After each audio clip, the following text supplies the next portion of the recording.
Welcome to the SEO.co Search Engine Optimization Podcast. Digital marketing essentials and next-level tactics. From off-site and on-site optimization to persuasive selling and everything in between. You'll learn actionable tips on what it takes to outright and outrank your competition.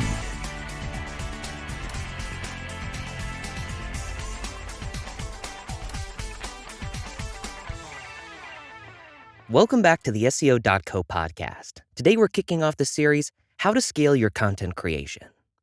When businesses reach the point where they're ready to start scaling their content creation, they often encounter the problem of how to go about it. They may already have some content in place, but meeting the growing needs of their business becomes a challenge that many businesses aren't ready for. The purpose of this guide is to explain content types and their importance to your business, as well as show you methods to help with scaling your content creation. One of the important things to remember before you start scaling is to look at how your content is performing. Even if you outsource your content creation, looking at earlier content compared to more recent work should show a noticeable difference. Scaling your content creation is not a one-dimensional process. You want to grow outward and upward. Finding new avenues to generate or acquire content and new types of content to create will expand your digital footprint and improve your page rank. We recommend you use your Pagerank as one of the primary metrics when scaling your content. With more high-quality content, your Pagerank should improve. To start, check your Pagerank before you begin, and then again as you begin scaling. Checking incrementally will let you know what's working and what isn't. If you're just starting or have yet to branch out in terms of content creation, then you've likely been relying on your on-page SEO and blog content to draw traffic to your site. This is a good starting point, especially if you're still building your brand. But sticking with one content form won't keep you going forever, and it certainly won't capture or satisfy your entire audience. It's important as you grow to diversify your content strategy so that you're making use of everything available in your niche to engage your target audience. To help you get a feel for scaling your content, we're going to describe some of the types of content and how they fit into your business. First up, social media. Now, obviously, social media isn't the first thing you think about for every business. However, even if you don't plan on maintaining a highly active content presence, you should at least have some type of social media presence on the web, even if you only use it as a forum and back channel for directing people to your website. You can use your social media as a content platform by posting on Facebook, Twitter, and Instagram regularly to draw in business. There are a number of ways to do this that we'll get into in a bit. Still, at the very least, you need these pages posted with up-to-date and relevant information on your business, as well as links to your website and your business profile on services like Google My Business. For content, we won't go into all the boring details about social timing. Just know that when you create content for social media, you need to make sure your audience will be online to see it. Facebook posts are great for reaching people. You can use short posts to remind followers about upcoming sales, important reminders, or even just short blurbs that get your business stuck in people's brains. A few posts a day is enough for Facebook, and it doesn't have to be brand new every time.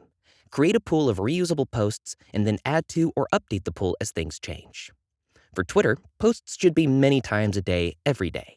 Again, creating a pool and circulating through them will make things easier for your content creators. Tweets are short and to the point, so use memorable slogans, quick, witty remarks that relate to your brand, or just remind users that they're missing out on something you offer. Instagram is the last of the big three. The posts on Instagram tend to last longer, and since you can post different forms of content, here is where you can post content like short videos introducing your products, images that show off what you do, etc. You can also create graphics that give information. One useful thing that some businesses do with Instagram content is to pose a question about their business and then let users respond. This can help you keep on top of what your target audience needs and wants. Posts can last 2 to 3 days on Instagram, so posting about that often will keep you fresh. Next, authoritative content. Here, we're talking about longer form and more detailed content designed to make you an authority in your field. While blog posts usually carry some pertinent information, they're often shorter, more to the point, and don't carry a lot of detail. Truly authoritative content, like how-to guides, tend to be much longer and are chock full of useful information, extra tips, links to relevant internal and external sources, and other tidbits that will help further your understanding of a subject. Becoming an authority in your field not only improves your page ranking, but also your credibility, trust, and authority on the web. Eventually, other sites may look to your content to help supplement their own. This can lead to beneficial partnerships that help draw in more potential customers. Next, curated content. Curated content is basically content that you hand select and link to from around the web. These can be informative articles, new pieces of information that have come out about your industry, interesting trends, or other content. The important thing is that it's authoritative and relevant to your niche. Finding links to curated content often requires the help of a content management service. These types of content can add loads of value to your site and can help take some of the load off your writing staff. Roughly a quarter of your content can be curated from other sources. Building relationships with credible sources is a key way to scale your content without increasing your own production. Now that we've talked about some of the content types, we're going to go over how you determine where to scale and how fast. Before we talk about tips to help you scale, the first thing you want to do is gather your marketing and salespeople and figure out how you want to scale your content. If you haven't been doing much with your content as of yet, then having a strategy meeting to determine where you want to go with it can help you figure out how to scale. Rather than throwing things at the wall and seeing what sticks, you should decide the intent of your content strategy and work towards that. For example, if you're purely trying to drive traffic, then social media content might be the best option. If you're working towards better SEO, then blogs and curated links are a great option. If you're wanting to build authority, then long-form informative content can help with that. It's called scaling your content and not growing because your content output should match your business growth. Believe it or not, there's a difference between growth and scale. You're not producing content for the sake of it. That would be counterproductive. Join us next time as we dive into tips for scaling your content. And thanks again for listening to the SEO.co podcast. Thank you for joining us on the SEO.co podcast. We appreciate your time.